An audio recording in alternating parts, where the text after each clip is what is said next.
alrededor de 130.000 nuevos casos o nuevas fístulas urogenitales por año en todo el mundo. El número es mayor en países en desarrollo. Una fístula representa una comunicación extraanatómica entre dos o más cavidades corporales, epiteliales o mesoteliales, o a la superficie de la piel, ¿no? Puede ser una fístula vesicocutánea, por ejemplo, que sería la superficie de la piel, o una fístula renopleural, ¿no? Que sería una fístula mesotelial, o una fístula vesicovaginal, que sería una fístula epitelial, ¿no? La mayoría de las fístulas en el mundo industrializado, en el primer mundo, son de tipo iatrogénico, pero también ocurre como complicaciones, ¿no?, del parto, que es la etiología más común en todo el mundo en general, o como anomalías congénitas por cáncer, inflamación e infección, radioterapia, traumatismos quirúrgicos o tisular externo, ¿no? Puede ser por cuerpos extraños, por isquemia o por una variedad de otros procesos que vamos a ir viendo más adelante. Existe siempre la posibilidad que se forme una fístula entre una parte del tracto urinario, es decir, el riñón, los uretres, la vejiga, la uretra o la próstata, ¿no? Prácticamente con cualquier otra cavidad corporal que esté en vecindad, obviamente, ¿no?, al órgano urinario primario afectado. También pueden estar incluidos los órganos reproductores, el tracto gastrointestinal, el tórax, básicamente la cavidad pleural, los vasos linfáticos, el sistema vascular, los genitales y la piel. Los signos y síntomas en las fístulas son bastante variables, ¿no? Obviamente van a depender en gran medida de los órganos afectados o los órganos involucrados, ¿no? La presencia de obstrucción o infección en la orina de fondo va a ser un factor agravante también, ¿no? Así como el tamaño de la fístula y obviamente las condiciones médicas, ¿no?, asociadas, ¿no?, como malnutrición, cáncer, malignidad, ¿no? El tratamiento de la fístula urinaria va a depender de muchos factores, varios de los cuales, incluida su ubicación, tamaño, etiología, es importantísimo saber si es benigna o maligna, y obviamente la calidad del tejido circundante, ¿no? El proceso inflamatorio que lleva o conlleva toda fístula, tanto en el órgano urinario o en el órgano con el cual se ha fistulizado, juega un rol vital, ¿no? En un inicio la inflamación pasa a ser un proceso de cicatrización o de reorganización de esa fístula, ¿no? Pero si es que el proceso inflamatorio no se controla, a eso se suma la infección, el proceso inflamatorio va a ser el causante no solamente de la perpetuidad de la fístula, sino de la formación de estenosis o demás fístulas, ¿no? Entonces es vital siempre controlar el proceso inflamatorio, ¿no? Y ni que decir la infección. Hay varios puntos que hay que tener en cuenta, ¿no? Por ejemplo, la manifestación clínica de la fístula urogenital obviamente va a depender del tamaño, ¿no?, la ubicación. Es decir, si es proximal o es distal al mecanismo de continencia.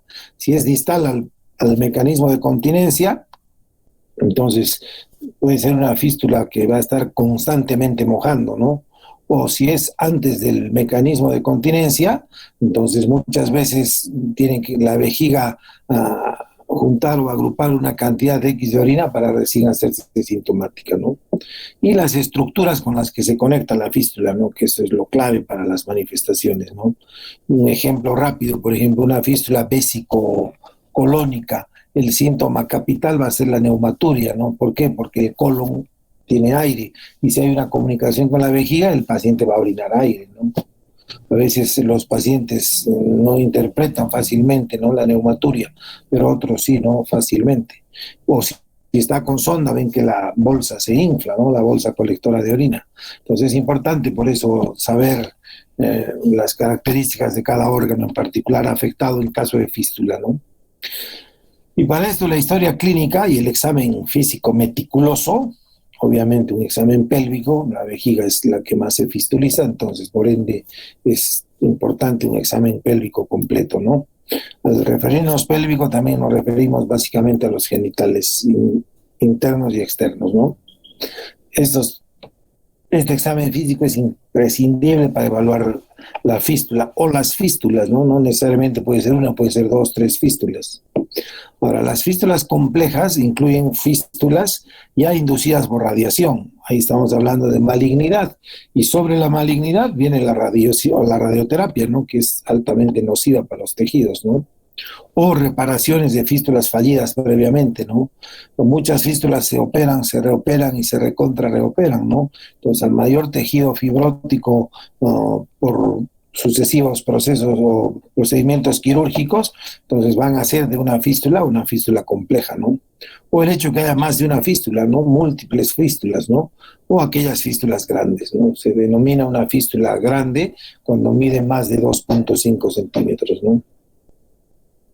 El débito es bastante relativo, ¿no? En las fístulas gastrointestinales, por ejemplo, de ayuno, de íleo, de colon a piel, o sea, o de duodeno, por ejemplo, ¿no? Una fístula duodenal es una fístula de alto débito, ¿no? Depende mucho de la cantidad de bilis, ¿no? En promedio 1.5 a 2 litros diarios de bilis.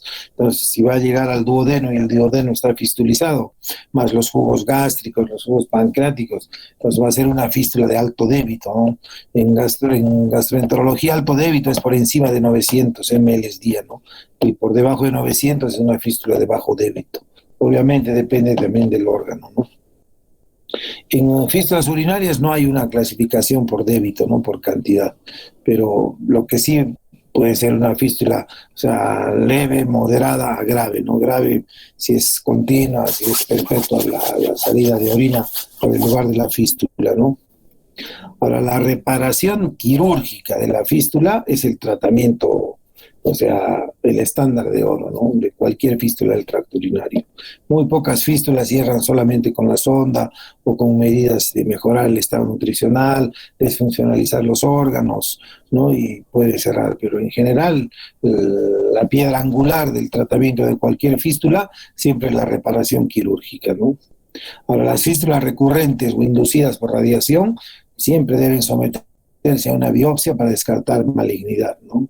Esto es importante, ¿no? Si es una fístula vesicocutánea por un cáncer de vejiga, entonces es importantísimo hacer una biopsia del borde de la fístula, ¿no? Tanto de la parte cutánea como la parte vesical. ¿Por qué? Porque la probabilidad, sobre todo si es recurrente o es inducida por tratamiento, entonces hay que pensar que puede ser una recurrencia y una lesión a distancia del tumor primario, ¿no? Sabiendo esto, el objetivo general de la reparación de las fístulas básicamente es proporcionar un cierre hermético, ¿no? Sin tensión, que permita líneas de sutura que no se superpongan, ¿no? Y algo ideal entre plano y plano es interponer un tejido, ¿no? De sostén o de apoyo, ¿no? O nutricio.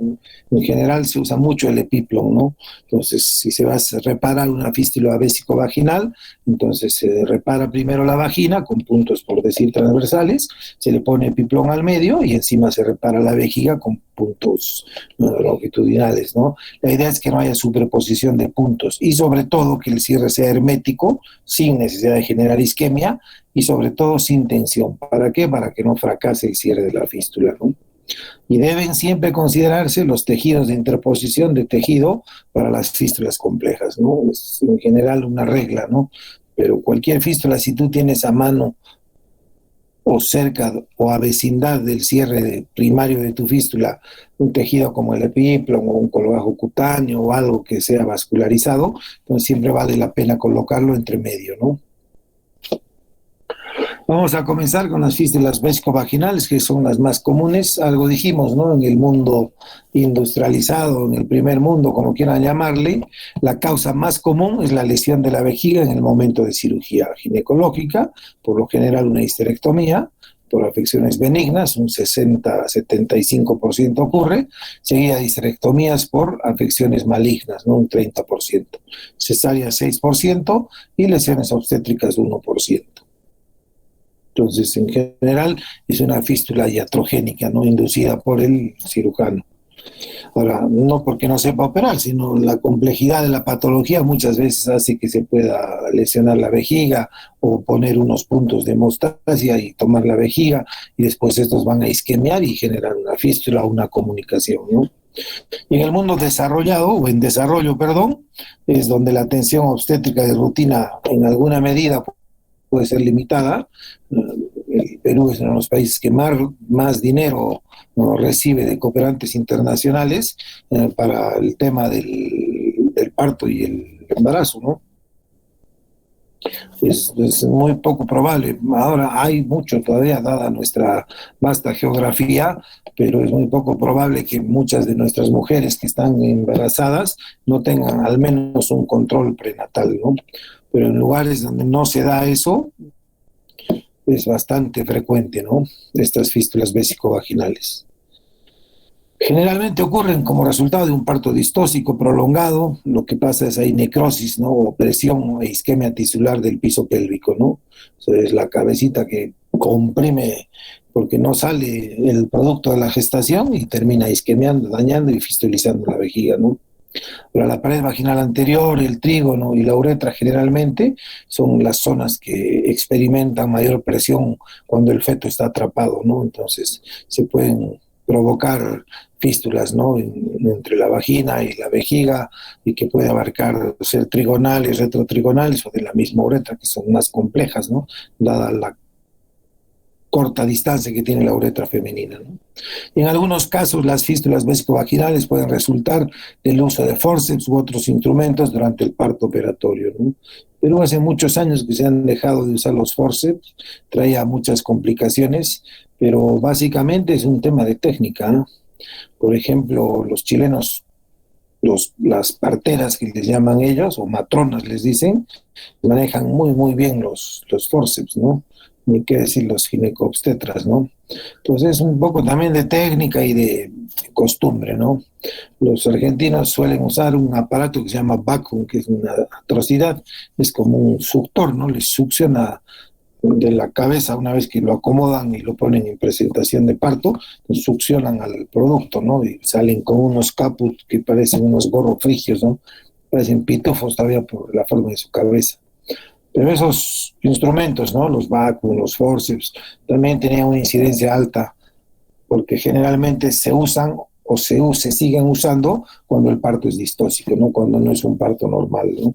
Y más si se va a prolongar, con más certeza va a haber problemas de isquemia, ¿no? Ahora, las formas de presentación. El síntoma más común en una fístula vésico-vaginal, hablando de una comunicación entre la vejiga y la vagina, es el drenaje urinario constante por la vagina, ¿no?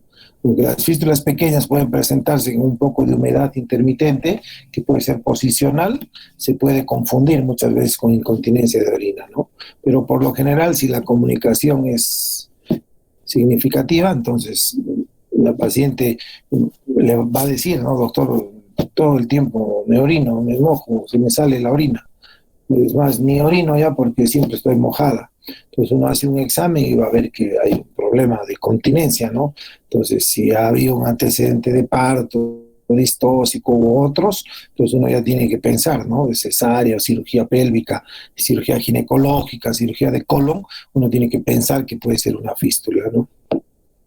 Siempre hay que pero distinguir, ¿no? De los diferentes tipos de incontinencia, ¿no? Acuérdense, en una cirugía de cesárea, de histerectomía o de colon, van a tener sondas esas pacientes en forma intermitente o transitoria o antes de la cirugía, ¿no? Ahí pueden contaminarse.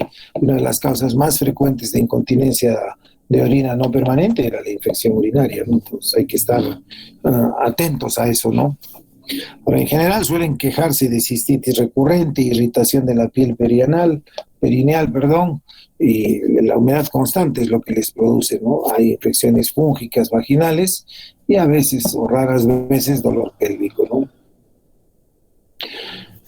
Hacen infecciones, ¿no? Acuérdense, la vagina es una cavidad, no vamos a decir contaminada, pero es una cavidad colonizada por los saprófitos, ¿no? Como lactobacilos, ¿no? Hongos y demás bacterias que pueden pulular en la zona, ¿no? Y la distancia o la vecindad entre el ano y la vagina es muy corta, entonces es fácil que enteropatógenos, al ver que hay orina ahí, se metan a la vagina y de la vagina van a pasar a la vejiga, ¿no? Pues de ahí que estas pacientes a veces tardan en venir por la incontinencia, pero sí vienen por la infección, ¿no?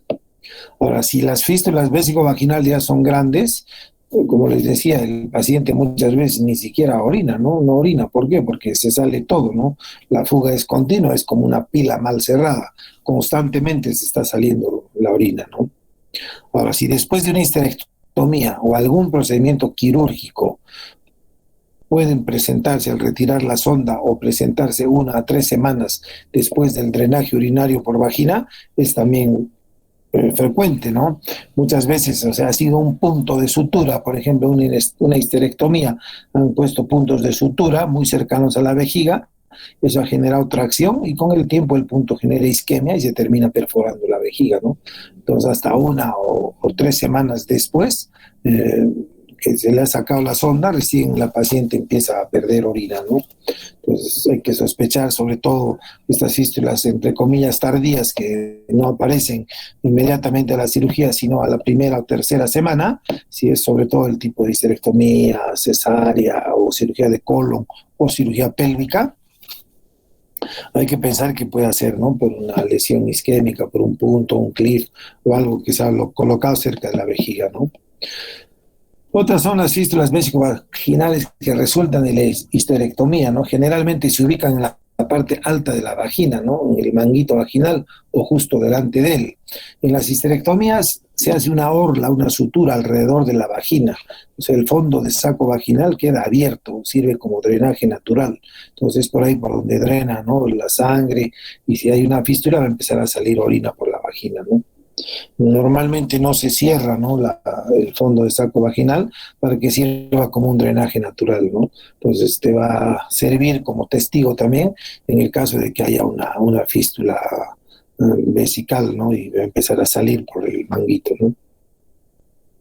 Ahora, una fístula vésico-vaginal resultante de radioterapia no puede no presentarse durante meses o incluso años, ¿no? Después de completar la radiación.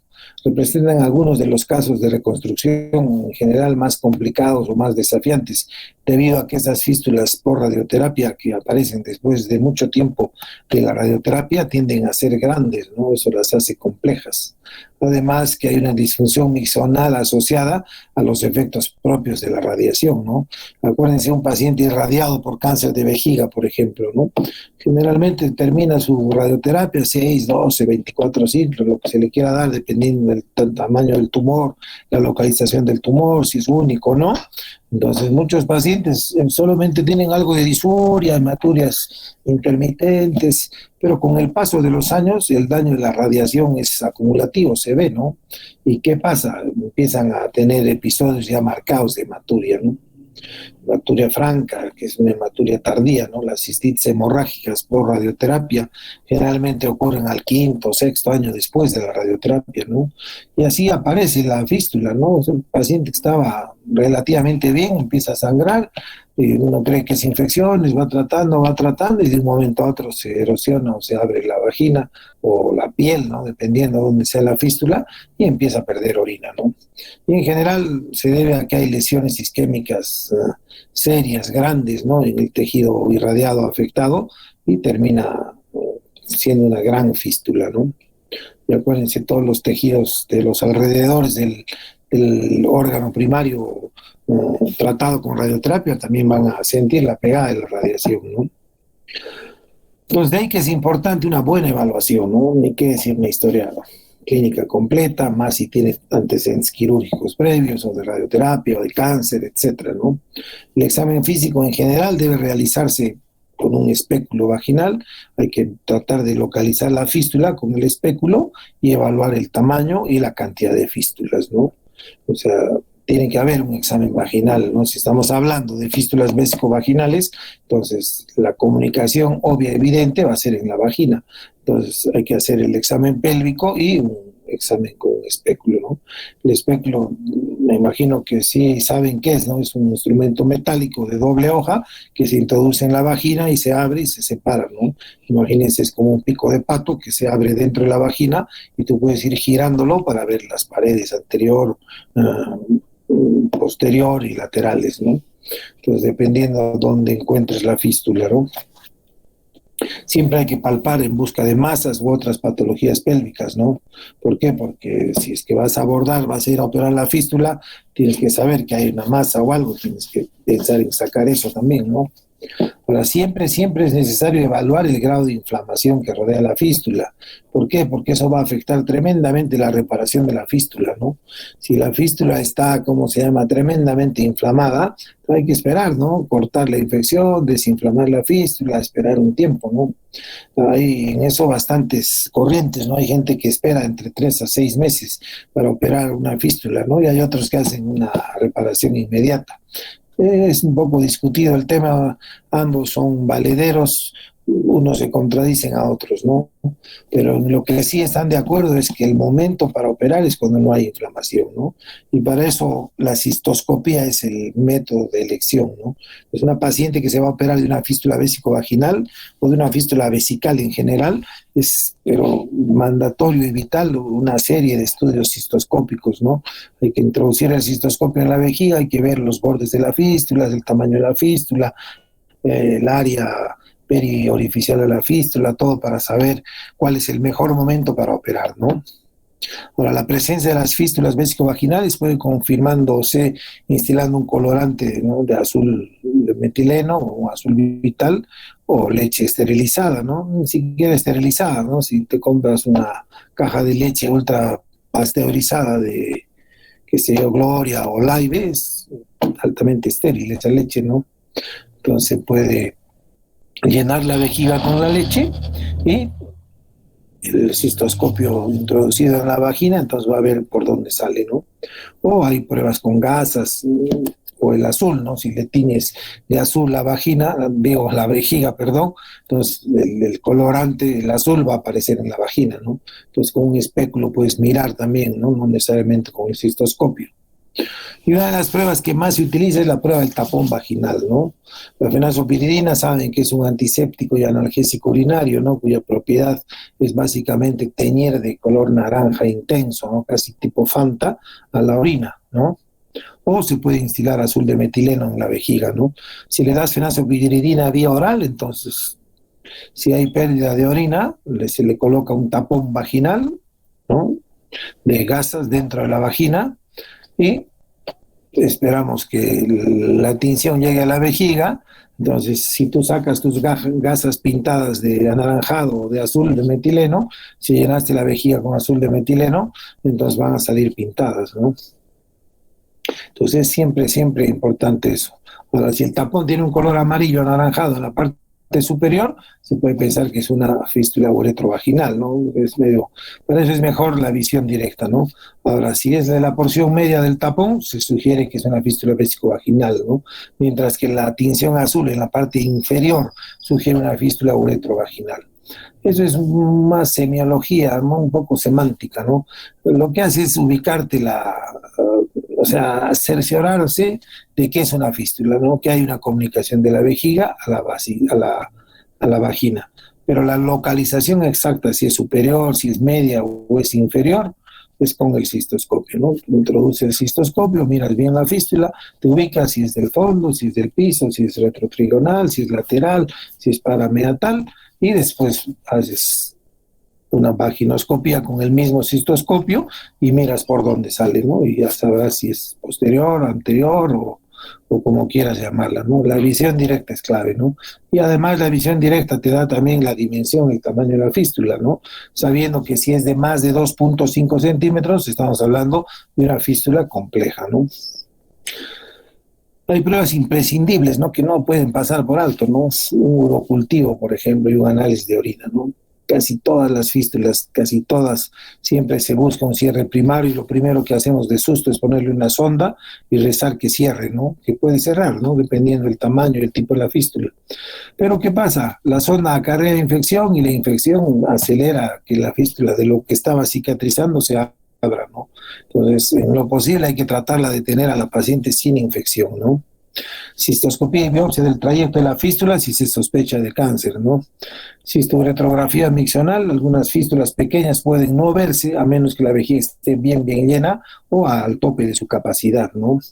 Y una urografía, un urotem, una pielografía ascendente también nos pueden hacer saber si la fístula no es de la vagina, no es, perdón, de la vejiga, sino del uréter, ¿no? A veces son fístulas que pueden confundir, ¿no? El diagnóstico diferencial, todos los tipos de incontinencia, ¿no? De esfuerzo, de urgencia, por rebosamiento, o puede ser una ureterovaginal, del uréter a la vagina, de la uretra a la vagina, o una fístula vesicuterina, ¿no? Que por momentos hay fugas de líquido peritoneal, ¿no?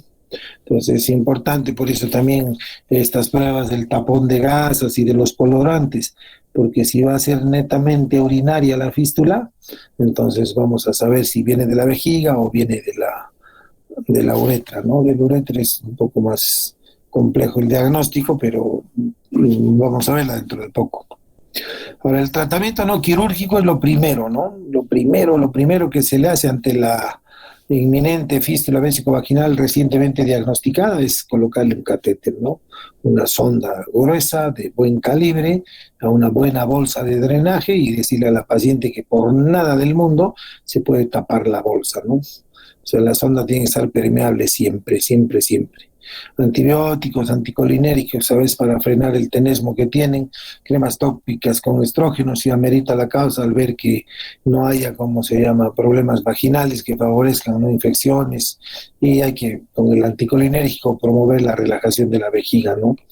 En alguna medida puede ayudar a cicatrizar.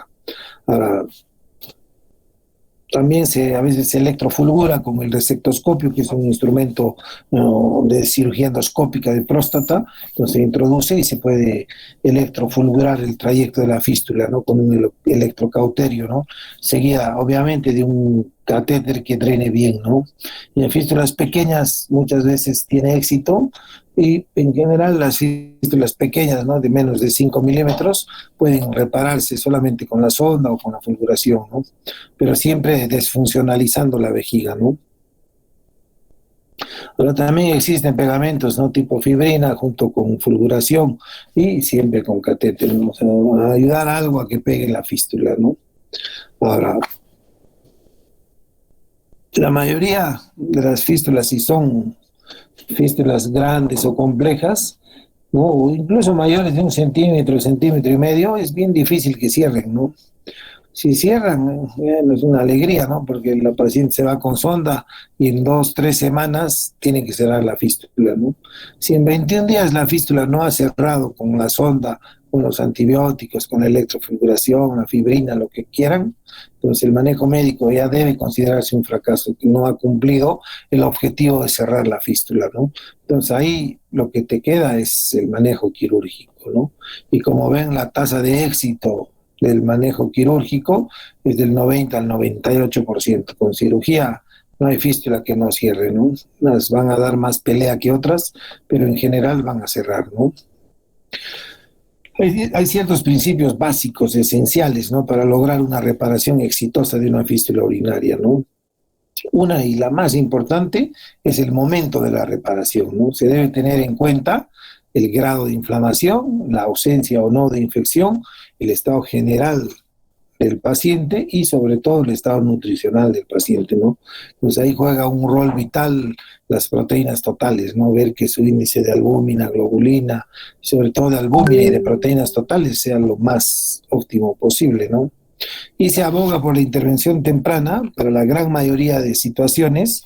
En el contexto de una inflamación significativa, infección o daño por radiación, se recomienda un periodo de 3 a 6 meses, ¿no? Entonces, si ven que no hay inflamación, puedes mandarte rápido, ¿no?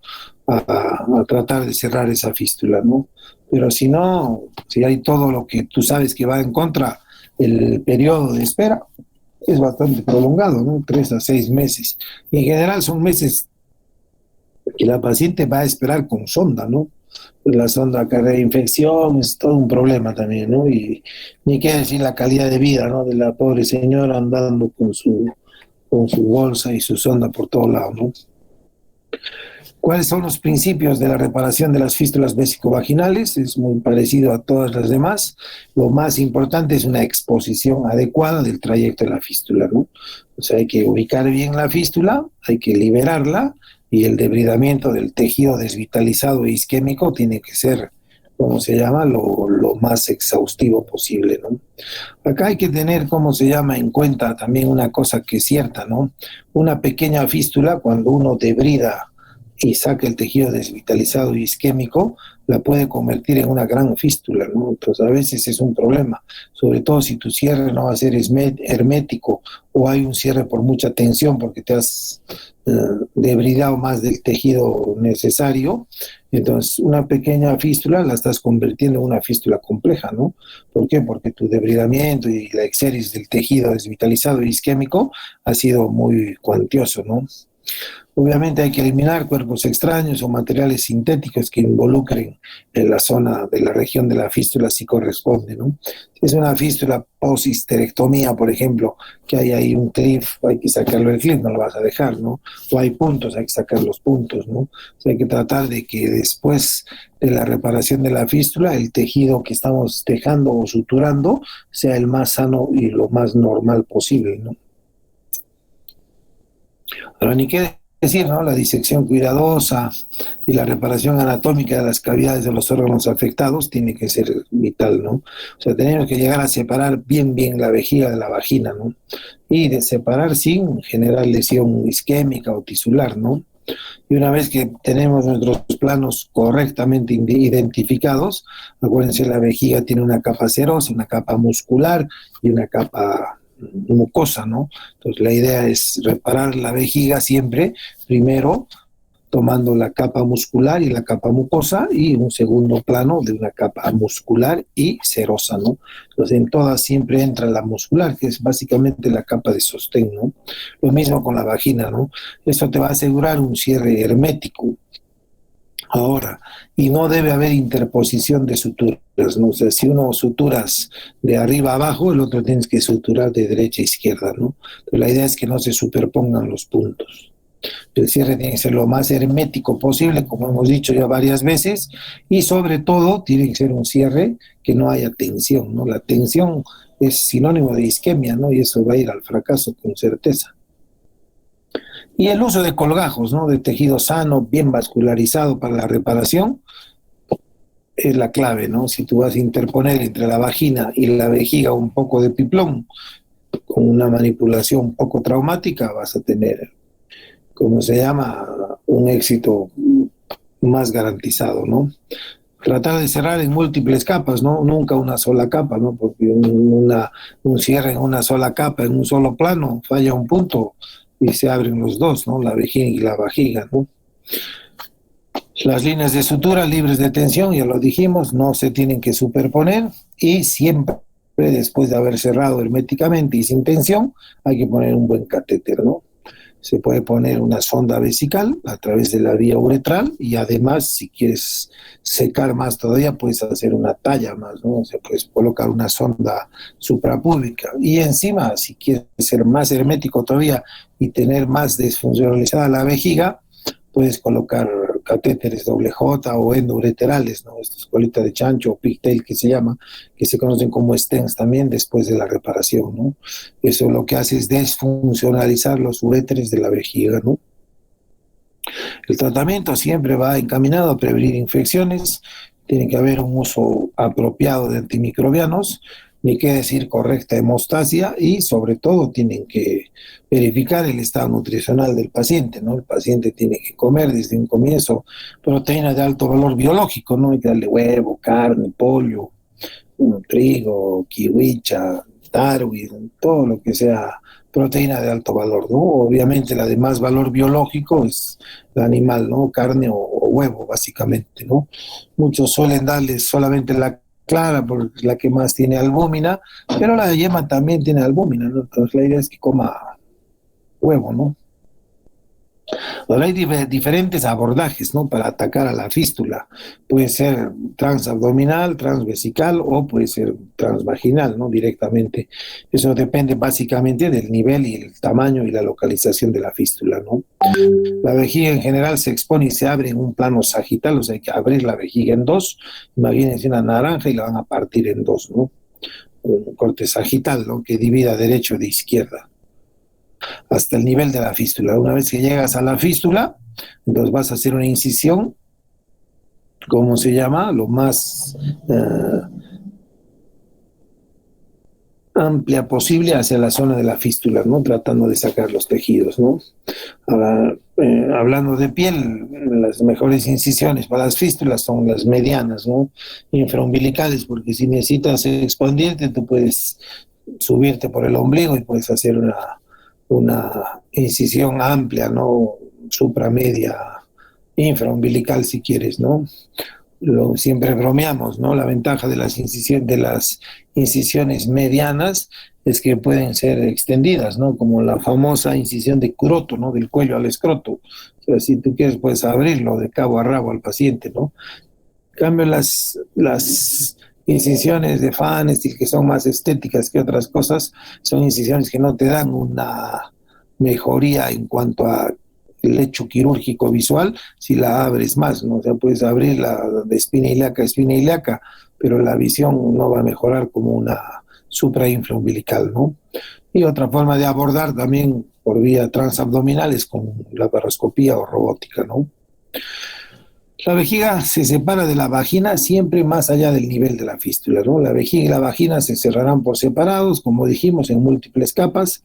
A menudo el tejido bien vascularizado, como el epiplón, es lo que se logra interponer entre estos dos planos, ¿no? Con el fin de promover una cicatrización y prevenir una recurrencia, ¿no? Acuérdense, el epiplón es el famoso centinela del abdomen, ¿no? Una peritonitis, una apendicitis, el epiplón solito va y se mete ahí en el medio para tratar de bloquear.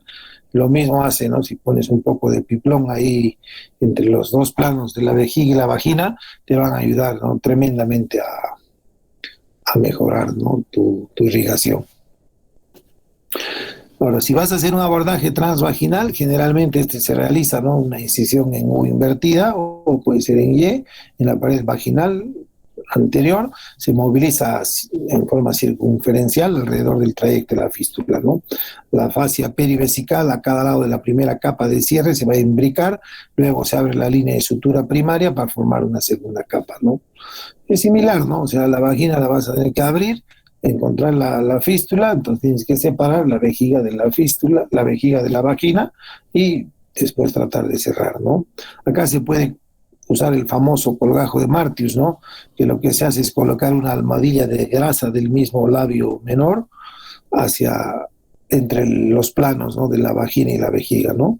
O puede ser un colejo peritoneal o un colgajo del músculo gracilis, ¿no? Sobre las líneas de sutura, ¿no? Casi similar a lo del epiplón, ¿no?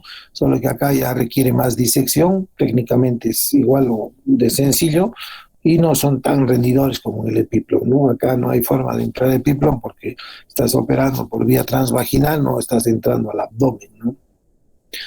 Ahora, finalmente siempre será tratar de buscar o avanzar un colgajo, ¿no? De la pared vaginal sobre la separación, formando, ¿no? Al final varias capas que te permitan cerrar, ¿no? Puede no ser aconsejable en mujeres sexualmente activas, ¿por qué? Porque va a generar no solamente acortamiento vaginal, sino las mismas suturas estas pueden causar fibrosis y generar dolor durante la relación, ¿no? Eso se conoce como dispareunia, ¿no? También puede tratarse el prolapso de órganos pélvicos en mujeres sexualmente inactivas que optan por una cirugía mínimamente invasiva, ¿no? Ya es más otra cosa esto. Y lo que sí es importante ya es el manejo independiente del abordaje, ¿no? Si fue transabdominal o fue transvaginal, ¿no? El drenaje urinario máximo con catéter uretral o suprapúbico se mantiene durante 14 o 21 días, ¿no? Se suele utilizar en general una sonda 18 o 20 de grueso calibre para asegurarnos que no se nos tape y no se nos distienda la vejiga, ¿no? A veces lo que cierra en 10 días, en un día se abre, ¿no? Pues en 10 días el paciente con la sonda operada, muy bien, seca completamente, has estado haciendo tus controles, no moja nada, se va a la casa, se descuida, se dobla su bolsa, se llena su vejiga y se te abre la sutura, ¿no? O se te infecta, ¿no? Está oyendo muy bien, no toma líquido, no se higieniza, no se asea, una infección y todos los días que has estado casi seguro que tu fístula estaba bien porque estaba seca la paciente, se te abre, ¿no?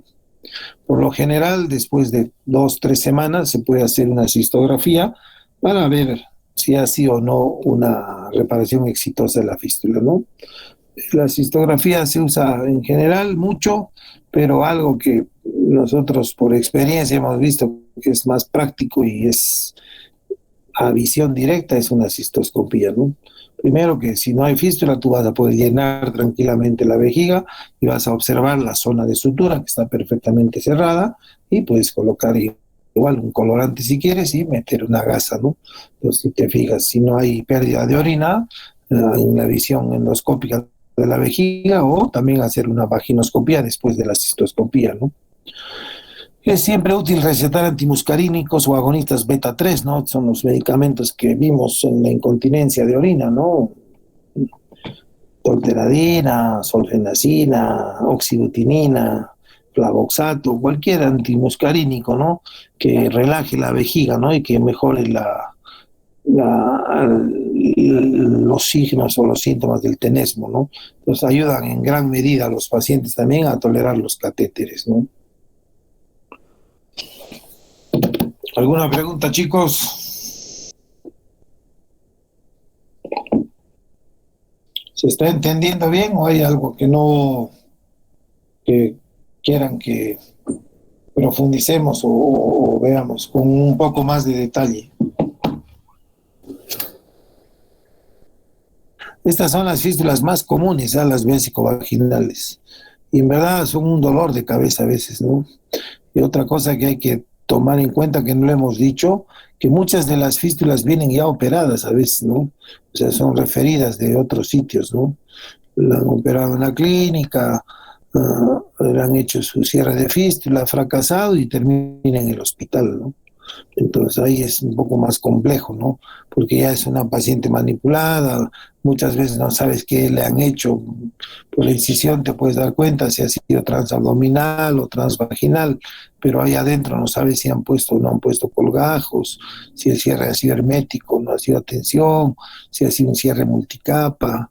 Los pacientes ni saben o las pacientes ni saben muchas veces si han tenido el tiempo suficiente de sonda, ¿no? Si había infección o no, entonces todo eso puede llegar a complicar más, ¿no? En general, reoperar una fístula ya se considera un caso complejo, ¿no? Porque más de uno no tiene uno, sino tiene 2, 3 cierres, ¿no? De fístula, intentos fallidos, y eso complica, ¿no? Tremendamente el tratamiento. Y ni qué decir si ha sido una paciente con radioterapia que ha sido irradiada, ¿no? La radioterapia, los tejidos se vuelven como cartón, ¿no? Se hacen duros, poco friables, isquémicos, entonces se desvitalizan con mucha facilidad. Entonces eso hace que tú tengas, ¿cómo se llama?, más propensión al fracaso que al éxito, ¿no? Si no tomas en cuenta bien esos detalles, ¿no? Este es otro tipo de fístula, la fístula del uréter a la vagina, ¿no? La mayoría de estas fístulas ureterovaginales son secundarias a lesiones del uréter distal, ¿no? Que han pasado desapercibidas, ¿no? Las más de las veces son por histerectomías o por laparoscopías o por, ¿cómo se llama?, cesáreas o cirugías de prolapso, cirugía de incontinencia, ¿no? Ocasionalmente también pueden ser secundarias a instrumentación endoscópica, ¿no? Radioterapia, después traumatismos pélvicos penetrantes o cirugía pélvica, ¿no? Ahora, ahí también la instrumentación endoscópica es ya el terreno del urólogo, ¿no? El único que instrumenta el uréter es el urólogo.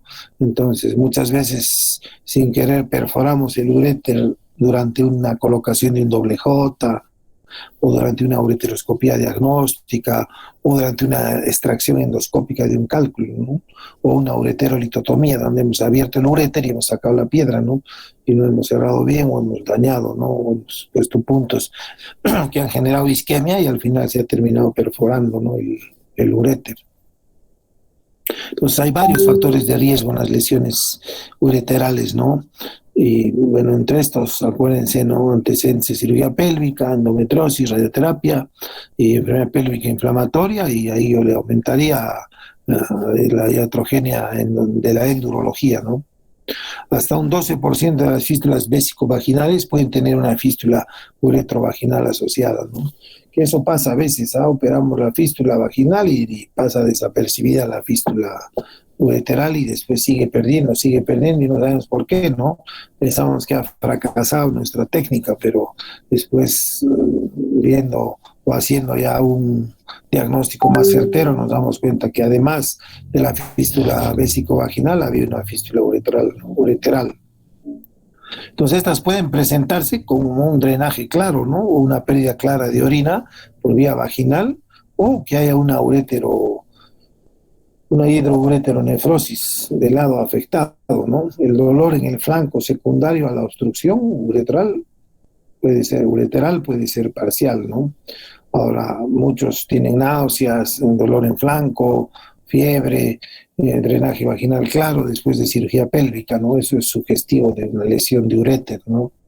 Pues si tu paciente recientemente está operada y ves que tiene fiebre, drena por la vagina, está nauseosa, tiene dolor en flanco, le hace una puñopercusión y le duele, le hace una ecografía y ves que hay un grado de obstrucción de ese lado, pues tienes que pensar en una lesión de uréter, ¿no? Las pacientes tendrán un patrón miccional normal si el riñón contralateral no está afectado, ¿no? Muchas veces pasa eso.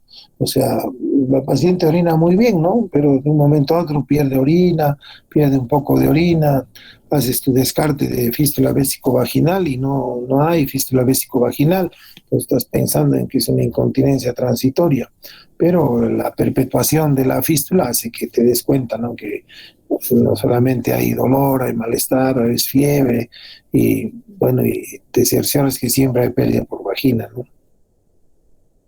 Ahora, la tomografía computarizada o la orografía excretora en gran medida puede demostrar obstrucción parcial, ¿no? O una dilatación del uréter y del riñón y un drenaje hacia la vagina, ¿no? Ahora, la cistoscopía y la pielografía retrógrada para evaluar la lesión de la vejiga y visualizar el segmento ureter distal, que es el más común afectado, o va a ser útil si es que no se ve en una urografía, ¿no? Resonancia magnética, las imágenes transversales pueden ser útiles para evaluar la malignidad pélvica cuando esté indicado, o para evaluar un urinoma en pacientes con fiebre persistente, ¿no? El urinoma es una colección de orina fuera de la vía urinaria, ¿no? Entonces, si hay una sección de uréter o hay una fístula ureteral intraabdominal, entonces el abdomen se va a llenar de orina, el paciente va a hacer una peritonitis química y muchas veces no es difícil encontrar una gran colección de orina, ¿no? En otros pacientes muchas veces se opta por una nefrostomía percutánea, que es colocar una sonda directamente al riñón a través de una punción lumbar, o una nefrostomía anterógrada, ¿no? Hacer una radiografía introduciendo un catéter de la vejiga al uréter, inyectar contraste y ver, ¿no? Y se puede, como se llama, ver si es que existe o no fuga o salida, ¿no? del contraste fuera del uréter, ¿no? Y ver a dónde va, ¿no? Más si hay obstrucción, ¿no? Eso nos va a ayudar en gran medida a ubicar la fístula. Los diagnósticos diferenciales muy parecidos todos, ¿no? Incontinencia de esfuerzo, incontinencia de urgencia, incontinencia por rebosamiento, incontinencia gravitacional completa, cuando la fístula es vésico-vaginal, ¿no? Y la fístula uretrovaginal, ¿no? ¿Eso qué quiere decir? En ciertas posiciones o con cierta cantidad puede llegar a perder o no líquido, ¿no? Entonces se le pregunta si la pérdida de orina es solamente de noche cuando está recostada o es solamente de día, ¿no? Entonces en eso hay que ser un poco observador, o a la paciente indicarle que ella note o avise o anote cuándo es el mayor momento de pérdida de orina, ¿no? Las fístulas vesicouterinas, acuérdense, la fuga de líquido no va a ser orina, sino va a ser muchas veces líquido peritoneal, ¿no? Acompañado después de orina. El tratamiento es funcionalizar la vía urinaria, ¿no? Entonces, lo ideal es colocarle un catéter endoureteral, ¿no? Que va de la vejiga al riñón a través del uréter, ¿no? Se coloca con cistoscopía. El nombre del catéter es un catéter doble J porque parecen dos letras J, o un pigtail o colita de chancho, conocidos todos como stent ureterales, ¿no? El drenaje percutáneo también y posible colocación de un stent anterógrado es otra función. Ahora, el drenaje percutáneo y un ciclo de terapia con antibióticos siempre van a estar muy bien indicados para tratar de que la reparación de la fístula en ausencia de obstrucción o mejore, ¿no? Y evitando siempre que se nos infecte, ¿no? Ahora, si no se puede colocar de forma retrógrada un catéter, entonces no nos queda otra cosa que acudir a una nefrostomía o colocar una endoprótesis, ¿no? Por vía anterógrada o retrógrada, ¿no? O sea, lo que hay que es desfuncionalizar la vía urinaria, ¿no? Hay que tratar de permeabilizar el riñón y la vejiga a través de un catéter, ¿no? Si esto fracasa, no mejora, no cierra, hay perpetuidad de la fístula, entonces lo que viene es una cirugía, ¿no? Siempre con la colocación de un catéter, si es que ha sido infructuoso sobre todo, y si la fístula se localiza distalmente, entonces lo ideal es hacer un reimplante ureteral, ¿no? O sea, hay que liberar un poco el uréter, puedes ascender un poco la vejiga, y lo que haces es reimplantar el uréter, ¿no? Haciéndole igual su túnel submucoso con su mecanismo de antirreflujo, ¿no? Ya si son fístulas más altas, como las del tercio medio del uréter, entonces estas pueden ser susceptibles también de un reimplante con un avance de colgajo Boiry, que se llama, ¿no? Boiry es hacerle como una chimenea a la vejiga, ¿no? Se abre la vejiga y se le hace una especie de espiral, así como si forraras un lapicero con papel, entonces es como un túnel, como un espiral de tejido, ¿no? Al uréter medio, ¿no? Es un ascenso, aparte de movilizar la vejiga, es como hacerle una chimenea a la vejiga para que entre al uréter, ¿no? Ahora, si es una fístula proximal al riñón, requiere muchas veces la resección, ¿no? De la porción afectada del uréter, hay que movilizar la parte proximal y distal y hay que hacer una ureterostomía primaria sobre un stent, ¿no? Es en Y, ¿no? O sea, el uréter, el poco uréter que te queda, tienes que unirlo al otro uréter, ¿no? Ahora, y las fístulas resultantes de un cáncer de pelvis, ¿no? Avanzado, por ejemplo, pueden tratarse mejor ya por una derivación urinaria, ¿no?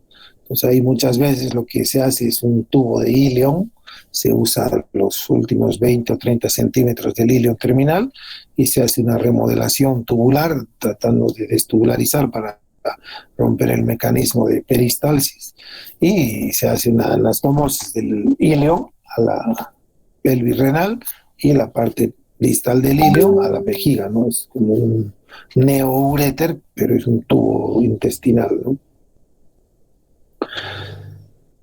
Ahora, en cuanto a la etiología, las fístulas uretrovaginales pueden ser posquirúrgicas, ¿no? Por un divertículo de uretra o cirugía anticontinencia, aunque pueden ocurrir como consecuencia de traumatismos, ¿no? Sobre todo instrumentación, cateterismo, radiación y parto, ¿no?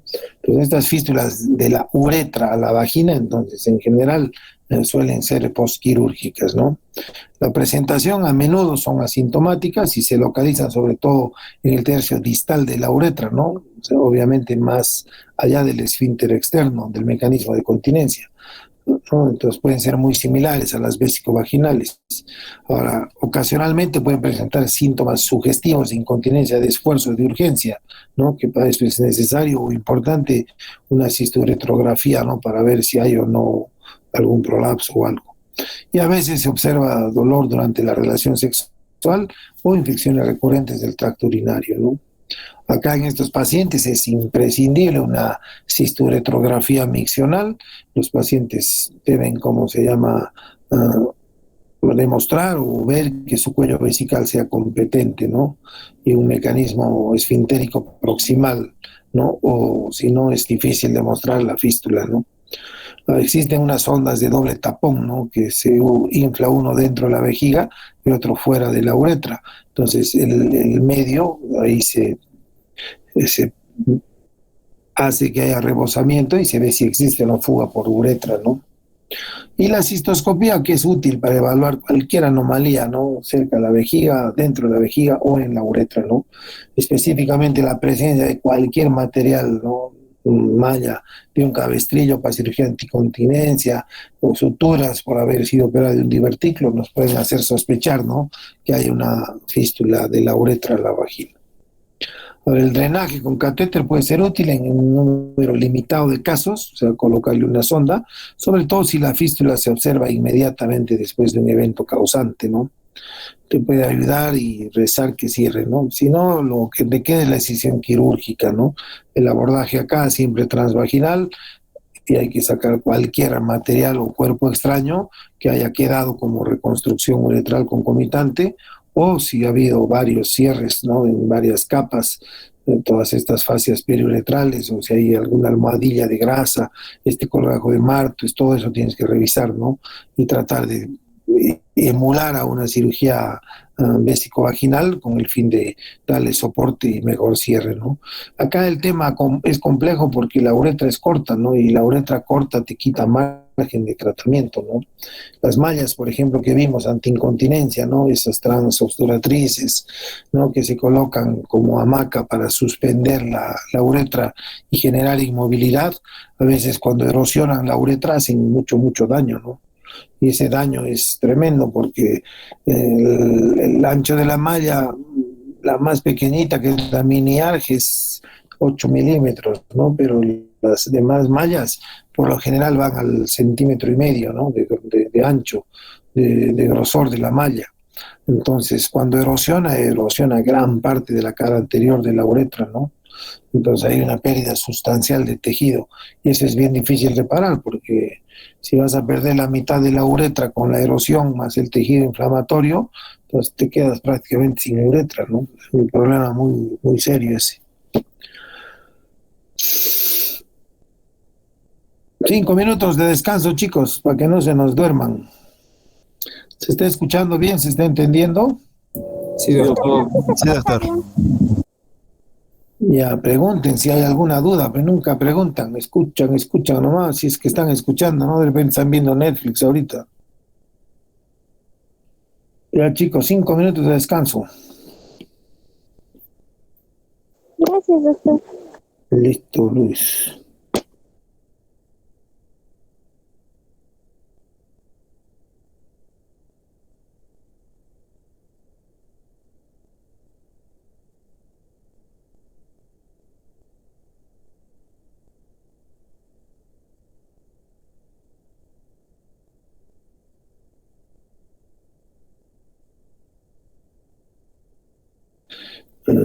En general, estas fístulas pueden llegar a formarse, ¿no?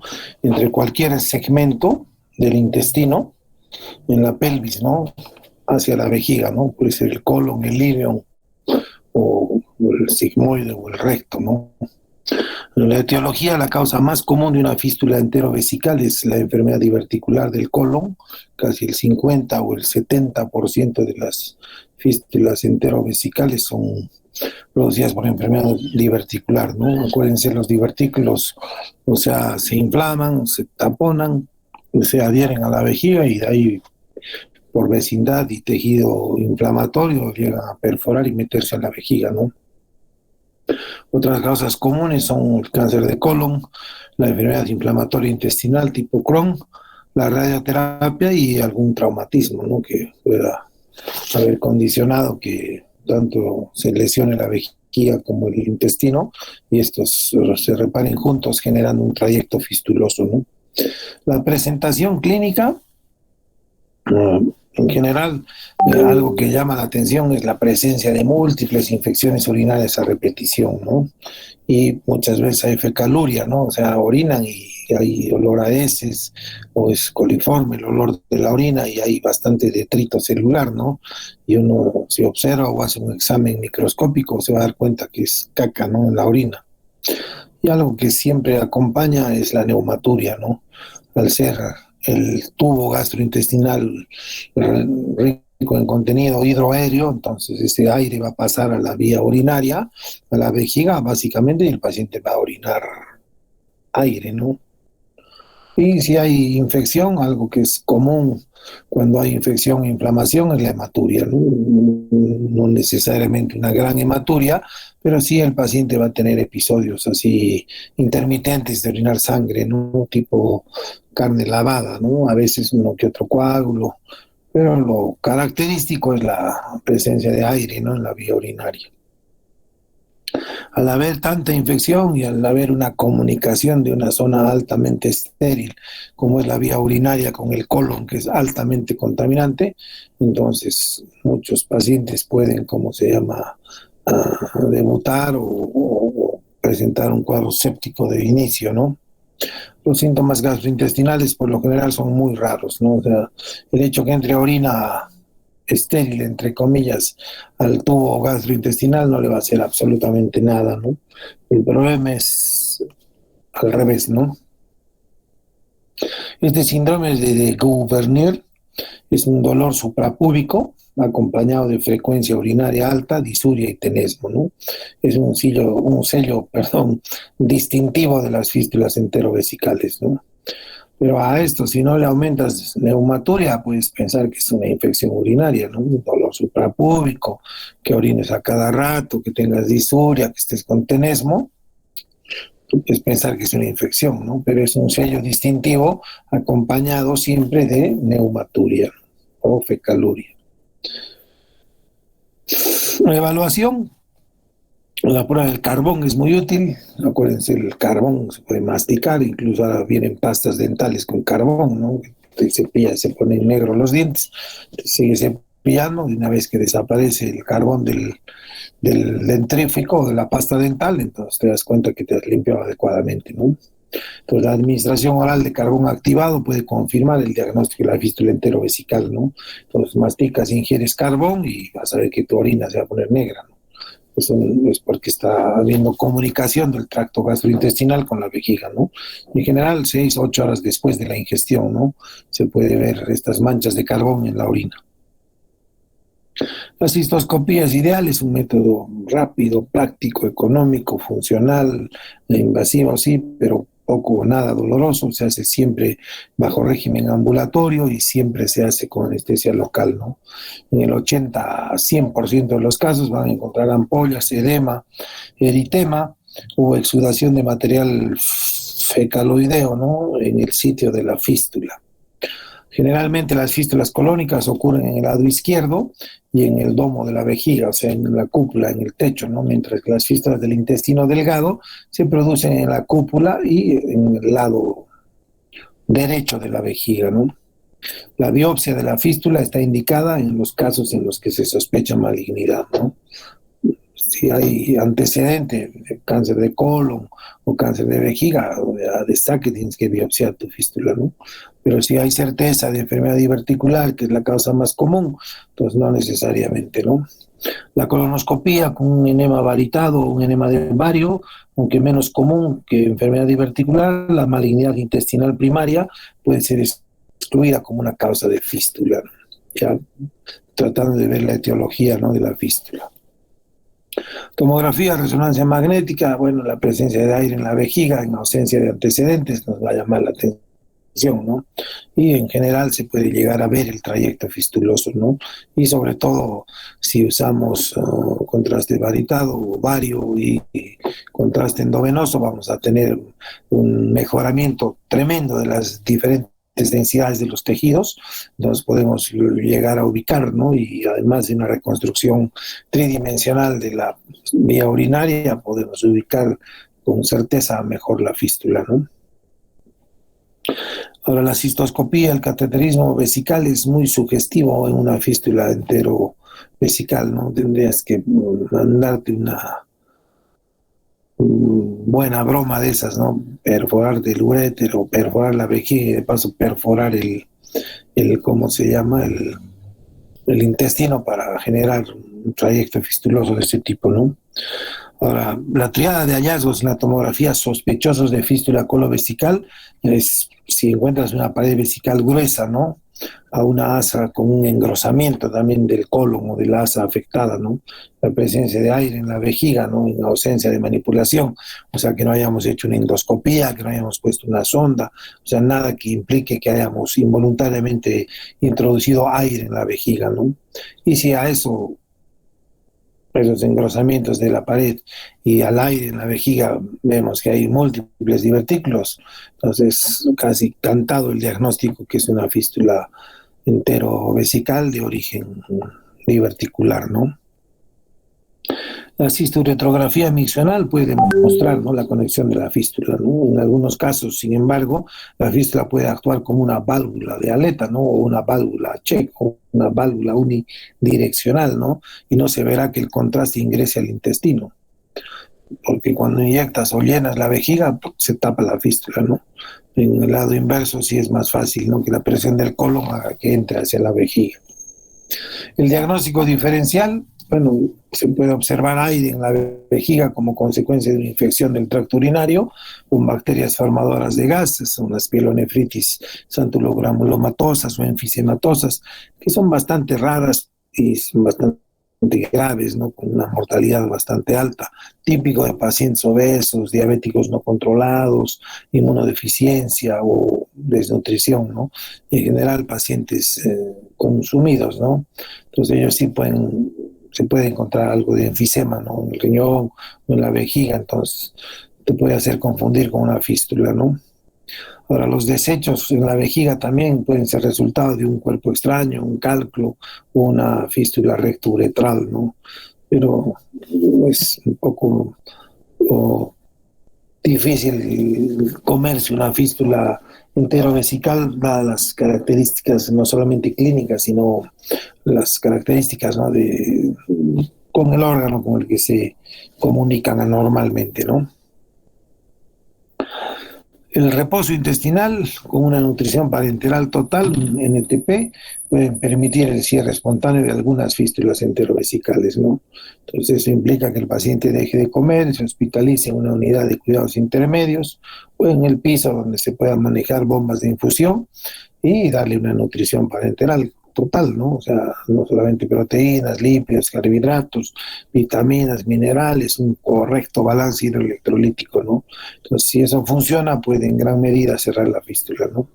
La terapia médica es más aplicable en las fístulas enterovesicales secundarias en enfermedad de Crohn. Sabemos que estos ya tienen de por sí problemas de mala absorción, entonces nos va a ayudar mucho, ¿no?, el uso apropiado de NTP. Corticoides, sulfasalazina, antibióticos pueden promover la resolución de estas fístulas, ¿no? Pero las más de las veces la cirugía, ¿no?, puede implicar un abordaje en 1 o 2 tiempos, ¿no?, según la presencia o ausencia de inflamación, malignidad o compromiso de más órganos adyacentes, ¿no? En general se maneja en 2 etapas. Hay que hacer una derivación fecal temporaria, o sea, hay que hacer una colostomía de descarga en asa o sobre varilla con fines de desfuncionalizar el tejido, el intestino, ¿no? Muchos pueden tratarse también con procedimientos de una etapa, ¿no? Mientras aquellos con intestino no preparado, la contaminación grave o el absceso pueden requerir de un procedimiento en 2 etapas, ¿no? Por el abordaje abdominal, laparoscópico abierto separado de la vejiga del intestino, la escisión o la apertura del tracto de la fístula, cierre primario del tracto urinario y resección y reanastomosis del segmento intestinal afectado o la creación de una ostomía van a ayudar a un cierre de una fístula, ¿no? En algunos casos, a veces, si hay mucho compromiso, se puede hacer una cistectomía parcial, ¿no? Sobre todo si es una fístula grande o con mucho componente inflamatorio que ha dañado la vejiga, ¿no? No es de las mejores ideas, pero a veces terminas con una vejiga pequeña, ¿no? Siempre la interposición, al igual que en las otras fístulas, de tejido vascularizado como el piplón entre intestino y vejiga pueden promover la curación y prevenir la recurrencia, ¿no? Y la segunda etapa implicaría ya una reconstitución de continuidad intestinal una vez que la fístula ha sido sanada, ¿no? O sea, si el paciente ha sido colostomizado, desfuncionalizado, una vez que cierra, entonces en un segundo tiempo se hace un Harman 2, ¿no? Que es el cierre de la colostomía, ¿no? ¿Alguna duda, alguna pregunta ahí, chicos?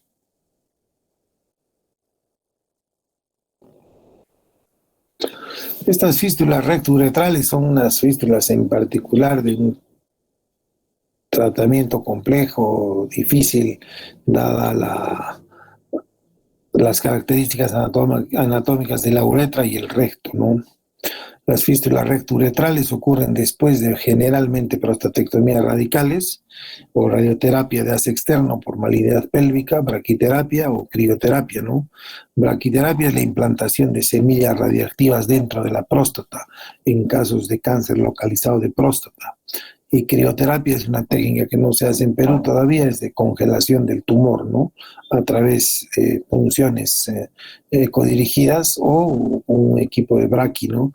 Que lo que hace es sectorizar la próstata y donde se localiza el tumor, entonces se congela el tumor, ¿no? Entonces a veces esta braqui o esta crio lo que hace básicamente es generar más daño del esperado y termina generando comunicaciones de la uretra hacia el recto, ¿no? Un absceso prostático, una enfermedad de Crohn o después de un traumatismo pélvico penetrante, ¿no? Es común una cornada de toro, por ejemplo, ¿no? O una enfermedad de Fournier, ¿no? Una gangrena abdominoperineal secundaria a un flemón uretral, a un absceso uretral, nos puede terminar perforando la uretra o el recto, ¿no? O una prostatitis aguda abscedada, ¿no?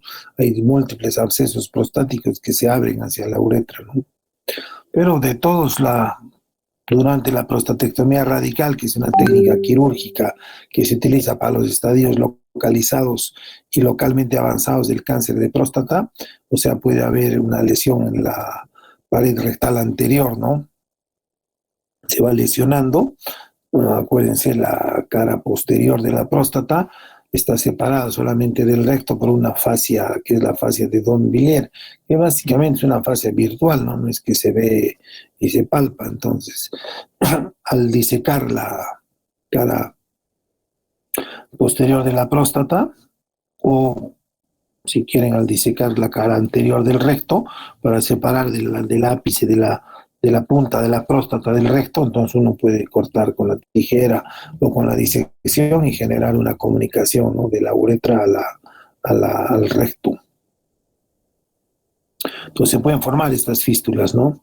Y también muchas son después de una anastomosis, ¿no? De la vejiga a la uretra, donde hay una reconstrucción, ¿no?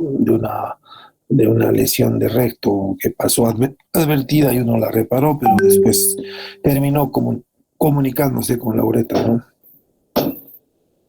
Ahora, si es una prostatectomía por radioterapia, por cirugía rectal o antecedentes de cualquier tipo de cirugía por hiperplasia benigna de próstata, RTU, prostatectomía retropúbica transvesical, entonces eso va en gran medida a asociarse a un mayor riesgo de padecer una fístula, ¿no? Entonces, en pacientes que en general son operados por hiperplasia benigna y hay un hallazgo o un cáncer incidental, ¿no? Que casualmente después de una prostatectomía simple por patología benigna encontramos un cáncer, o un paciente que ha sido operado de próstata y a los pocos años piña le da cáncer de próstata, pues estos en general es mejor que se traten con radioterapia, ¿no? ¿Por qué? Porque es lo que pasa, ¿no? La cirugía, o sea, en este contexto, hacer una prostatectomía radical te va en gran medida a facilitar la presentación de esta complicación tan temida, ¿no? Y incómoda. ¿Cómo se presentan estas fístulas rectouretrales? Básicamente con infecciones urinarias recurrentes, ¿no? Hay heces, hay neumaturia también, en raras ocasiones orina por el recto, ¿no? O sea, el paciente como que anda con el estómago suelto. Pueden palparse el defecto a nivel de la anastomosis vesicuretral, ¿no? Cuando hay una prostatectomía radical, cuando uno hace un tacto ya no hay próstata, pero sí se toca la línea de sutura, ¿no? De implantación de la uretra a la vejiga. Bueno, si hay un catéter Foley permanente, en el interior puede palparse, ¿no? En el examen rectal, ¿no? O sea, tú tocas, haces un tacto y te vas a encontrar con la sonda, ¿no? Y ya te das cuenta que hay un hueco ahí, ¿no?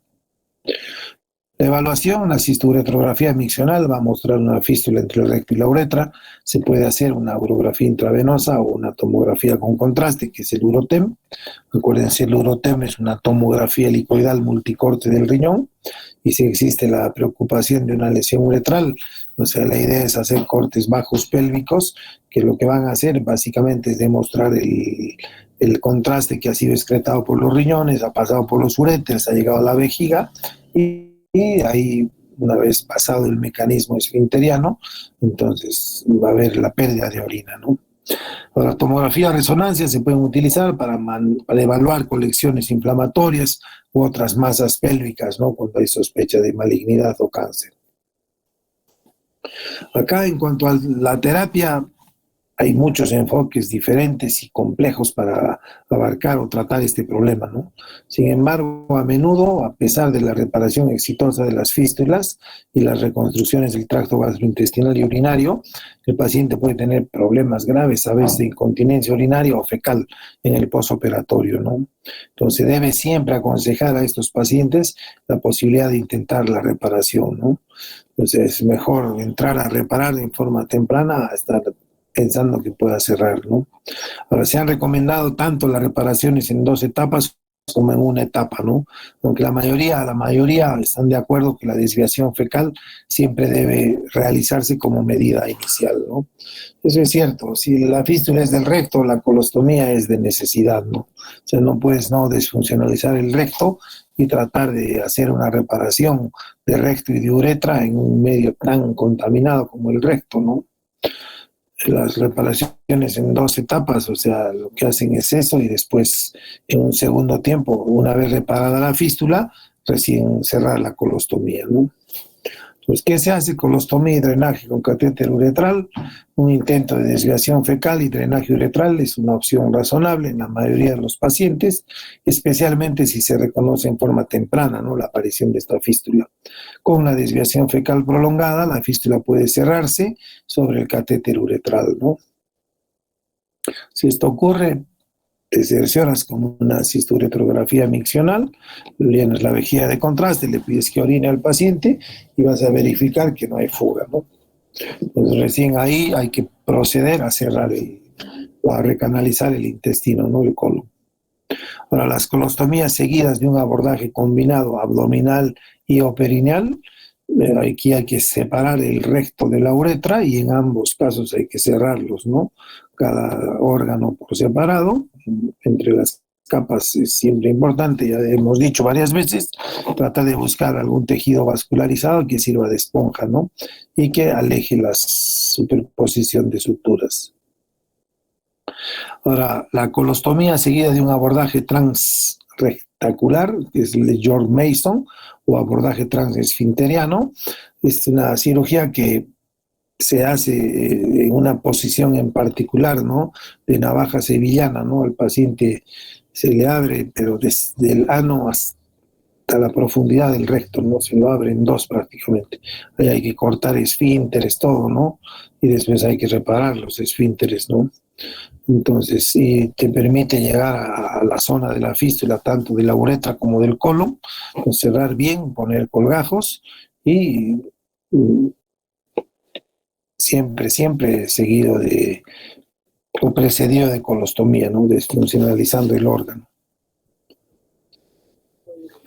Es, como se llama, también frecuente, no vamos a decir frecuente, pero sí posible, también la presencia de una fístula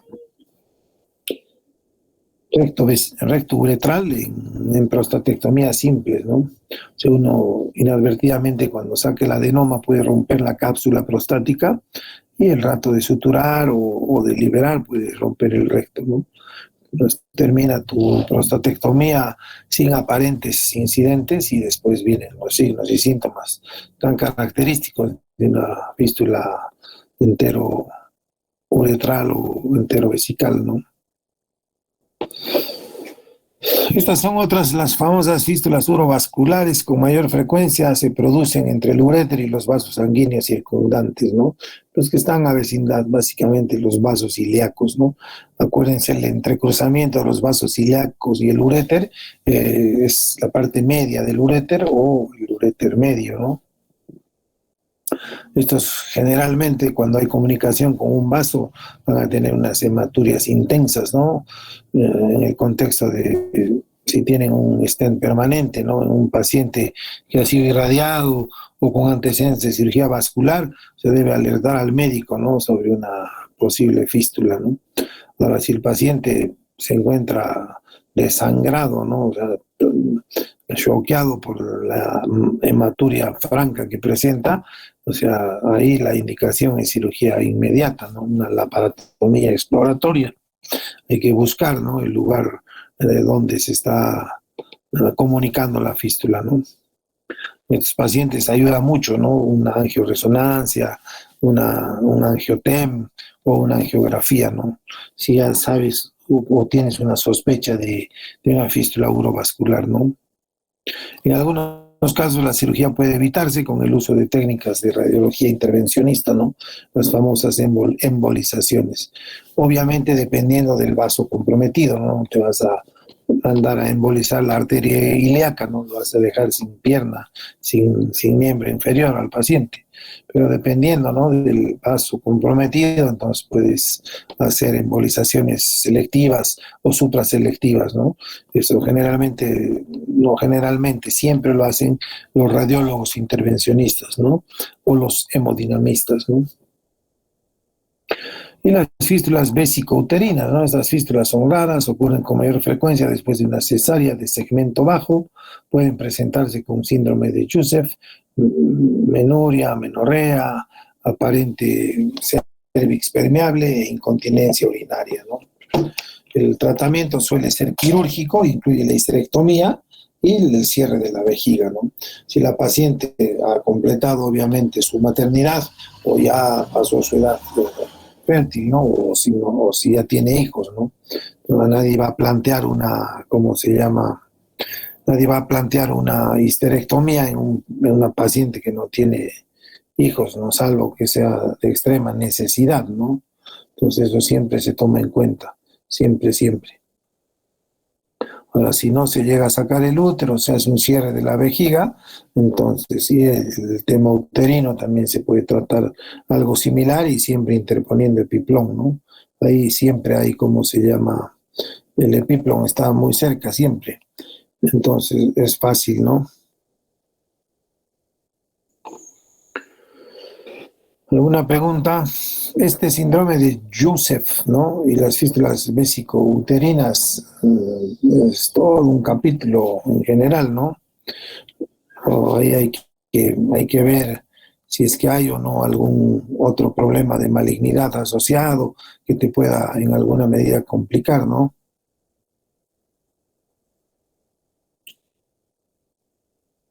A veces también inducir a amenorrea y drenajes con catéter urinarios en alguna medida puede, ¿cómo se llama?, ayudar a que cierre, ¿no? Ese tipo de fístulas vesicouterinas. El diagnóstico y la localización de estas fístulas del tracto urinario y la evaluación de lesiones o patologías concomitantes van a siempre requerir del uso, ¿no? De cistoscopías, cisturetrografías, urografías intravenosas o tomografía con contraste, ¿no? En fístulas, sí, chicos, en general siempre hay que pensar en tomografías o resonancias con contraste, ¿no? Es para no solamente mejorar la densidad de los tejidos, sino también te van a permitir ver el paso, ¿no? Del contraste de un órgano a otro órgano que normalmente no tendrían comunicación, ¿no? La evaluación endoscópica es la clave, ya dijimos, es la única manera de saber o conocer el grado o el estado de inflamación de la fístula, ¿no? El tratamiento conservador va a ser eficaz de las fístulas del tracto urinario con drenaje máximo y desviación de la orina, ¿no? Si es que con eso no logras tu objetivo, entonces tienes que proceder a operar, ¿no? Ni qué decir, ¿no? Si es que hay heces involucradas, hay que desfuncionalizar el intestino con el fin de que no haya o no exista la más mínima posibilidad de contaminación fecal hacia la vía urinaria, ¿no? Entonces, todo esto en gran medida, o sea, puede o no obviar de cirugía, ¿no? Si es que con estas desfuncionalizaciones de cada órgano por separado puede llegar a cerrar la fístula, ¿no? Ahí juega mucho el papel o el estado nutricional del paciente y otros, ¿no? Y las intervenciones quirúrgicas para las fístulas del tracto urinario van a implicar lo que siempre decimos, un cierre multicapa sin tensión y siempre con colocación o interposición de tejido bien vascularizado, ¿no? Eso es pregunta de examen siempre, ¿no? O sea, en una cirugía de fístula, o sea, ¿qué es lo que básicamente implica, ¿no? O sea, ¿qué cosas tienes que hacer? Cierre multicapa, cierre sin tensión, interposición de tejido vascularizado, desfuncionalización de los órganos, ¿no? Si hay heces será colostomía, si es que hay orina será una talla, si es el uréter será una nefrostomía, si es la uretra será una sonda suprapúbica o talla, o simplemente la colocación de un catéter urinario o un catéter intraureteral, ¿no? Con fines de desfuncionalizar la vía urinaria para permitir el cierre, ¿no? del tejido comprometido. ¿Alguna pregunta, chicos? Creo que estamos yendo muy rápido. También no preguntan nada ustedes, ¿no? ¿Dónde está esto?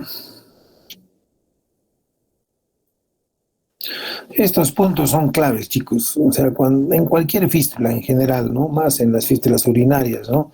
Pero, o sea, la manifestación clínica de una fístula, o sea, va a depender del tamaño de la fístula, de la ubicación de la fístula, del número de fístulas, ¿no? Y de los antecedentes, ¿no? De la fístula. Si es una fístula ya operada anteriormente, si es una fístula por radioterapia, si es una fístula por malignidad. Entonces, eso es fundamental, ¿no? para tener el pronóstico y ver la evolución de una fístula, ¿no? Ahora, la historia clínica y el examen físico específico, obviamente incluido el examen pélvico completo, van a ser imprescindibles para evaluar una fístula, ¿no? Entonces, en esos pacientes no puede pasar, ¿cómo se llama?, desapercibido un buen tacto vaginal, un tacto rectal, un examen minucioso de la pelvis, ¿no? Una cistografía, ver bien la vejiga, a veces un enema varitado para ver bien el colon y el recto. O sea, todo eso tiene que ser evaluado a minuciosidad, ¿no? Ahora, las fístulas complejas, dijimos, ¿no? Por radiación o grandes fístulas o antecedentes ya fallidos de varios procedimientos o un procedimiento quirúrgico, o sea, nos debe ya poner en un enfoque mucho más conservador y mucho más agresivo en el sentido de que hay que jugar a seguro, ¿no? Porque no puedes estar, ¿cómo se llama?, operando y reoperando a cada rato las fístulas, porque cuanto más reoperas una fístula, más riesgo de complicaciones y sobre todo más probabilidades de recurrencia, ¿no? La recurrencia es alta, ¿no? Y si hay malignidad o sospecha de malignidad, no se olviden nunca, nunca de biopsiar el borde de la fístula, ¿no? Y otra cosa es clave es el estudio endoscópico de la fístula, ¿no?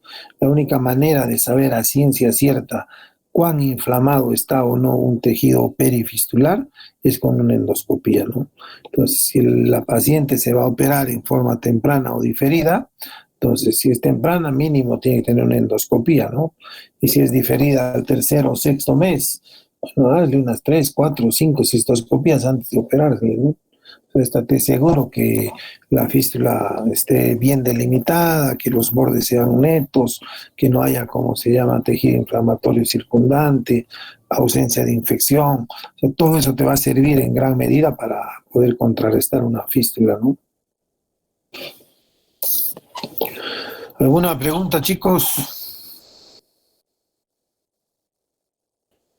Doctor, una consulta. En cuanto al tamaño de las fístulas, si es que son de gran calibre, sí o sí pasaríamos de frente a tratamiento quirúrgico o todavía tendríamos que esperar sí o sí como menciona al final, un tratamiento conservador. No, las fístulas complejas, independiente del tamaño, pero si es una fístula grande, el tratamiento es quirúrgico siempre. Es perder el tiempo en intentar, ¿cómo se llama? Es como se llama, muy difícil pensar con una simple derivación urinaria por sonda te cierre la fístula, ¿no? O sea, hasta que preparas al paciente, hasta que combates la orina, puedes ponerle una sonda y ver qué pasa, ¿no? Pero acuérdense, un catéter urinario en el 100% de los pacientes a las 48, 72 horas ya ha provocado infección, ¿no? Y la infección, como la malnutrición, son los enemigos número uno de cualquier fístula, ¿no? Muchos de estos problemas te llevan a fracaso del tratamiento, ¿no? Fístula de 2.5 ya es considerada compleja, tratamiento quirúrgico. No hay que perder el tiempo en tratamientos médicos, ¿no? Fístula reoperada también, tienes que operarla, ¿no? ¿Qué le vas a hacer tratamiento médico, nutrición? No, tienes que operarla. Si es por radioterapia o es por cáncer, tienes que operarlo. Fístula compleja es sinónimo de cirugía. Tienes que escoger el mejor momento, ¿no?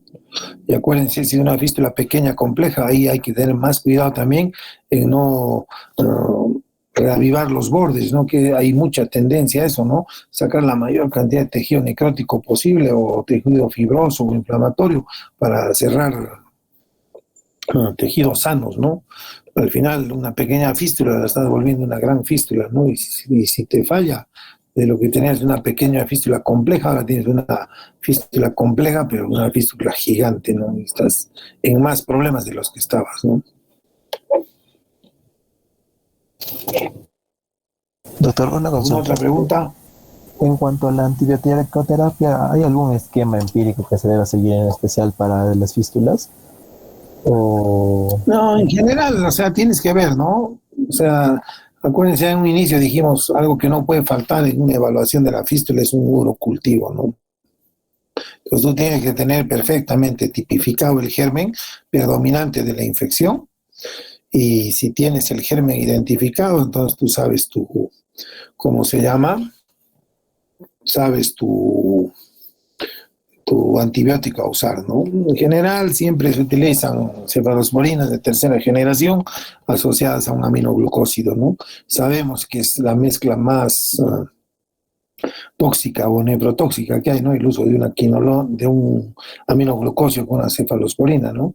Pero para eso tienes que hidratar bien a tu paciente, espaciar tus dosis, calcular bien tus dosis por kilo peso, ¿no? Pero en general, así que haya un esquema típico, ¿no? Lo que tienes que tener es un cultivo, saber qué germen estás enfrentando y conocer la sensibilidad del germen, ¿no? Es, como ahí dice, ¿no? Una prueba imprescindible, ¿no? Si vas a operar una fístula, tú no puedes no tener un cultivo de ese paciente, ¿no? Pues no te vas a mandar a tratar a los 10 o 14 o 21 días que pueda estar con la sonda con antibióticos empíricos, ¿no? Y siempre hay que hacer, ¿no? Exámenes seriados de orina, ¿no? Cada 5 o 7 días para ver si es que hay o no resistencia, ¿no? Porque aunque no crean, chicos, lo que está cerrando en 10, 15 días muy bien, se infecta y en 24 horas se abre, ¿no? Entonces, tus 15 días que eran de oro se han ido al cuerno, ¿no? Con una sola infección has perdido todo. Entonces, es siempre clave el manejo antibiótico, higiene, buena nutrición, un buen catéter, una buena bolsa de orina, que no se te ande tapando, nada, ¿no? Hay pacientes y pacientes, ¿no? Hay veces que no se cuidan, ¿no? Tú los mandas a la casa con un reparo exitoso de la fístula, con un buen colgajo de piplon entre de órgano y órgano y se te abre, ¿no? Entonces tú indagas un poco y resulta que el paciente tiene relaciones sexuales, no se cuidaba, no andaba con la bolsa, se le tapaba la zona, ¿no? Condenado al fracaso, ¿no? Entonces ahí que es importante. Ahora, si son pacientes muy añosas, hay que ver también el tema hormonal, ¿no? Hay que siempre hacer una terapia hormonal de reemplazo, como vamos a esperar 3 o 6 meses más de las veces en algún tipo de fístulas, pues tenemos todo el tiempo suficiente para mejorar, ¿no? La turgencia y la elasticidad del tejido vaginal, ¿no? Que eso nos va a ayudar en gran medida no solamente a mejorar su circulación, sino la calidad y tipo de tejido, ¿no? Todas esas cosas tienen que entrar en cuenta, ¿no?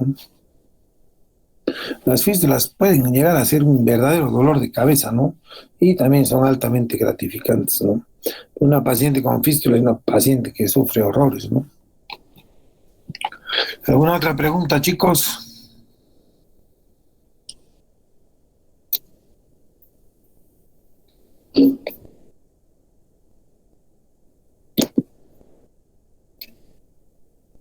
Bueno, no hay pregunta, vamos a detener la grabación.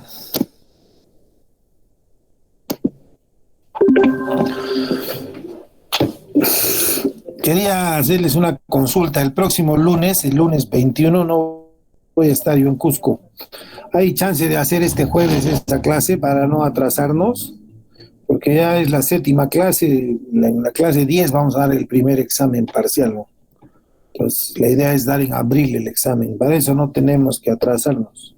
En urología solamente damos un parcial y un final. Eso en gran medida les ayuda a ustedes porque damos el primer parcial de las primeras 10 clases y el final de las 8 clases, ¿no? No, el final no es todo el curso, sino los 8 temas de la segunda parte, ¿no? Del avance del marco teórico. Este jueves de 2 a 4 pueden hacer la teoría del día lunes 21. Conversen, a ver. Doctor. ¿Tienen clases? Sí, de 2 a 4 de otorrino. ¿Y a otra hora? Tal vez podría ser, doctor, de 4 a 6, pero tendría que consultarlo con mis compañeros todavía. De repente alguno tiene otro curso. O el miércoles podemos hacer, si no, de 2 a 4. O si no, de 4 a 6. Lo voy a conversar ¿Me avisas? con mis compañeros, doctor, y le aviso, por favor. Ya, pónganse de acuerdo, a ver si hacemos eso. Si no, esa clase va a tener que quedar pospuesta para la próxima semana y es un problema. Mejor es hacerla antes. ¿Me avisas, Liz, entonces? Está bien, doctor, perfecto. Ya, chicos. Entonces, quedamos para la próxima clase en espera de lo que decidan. Me avisan igual.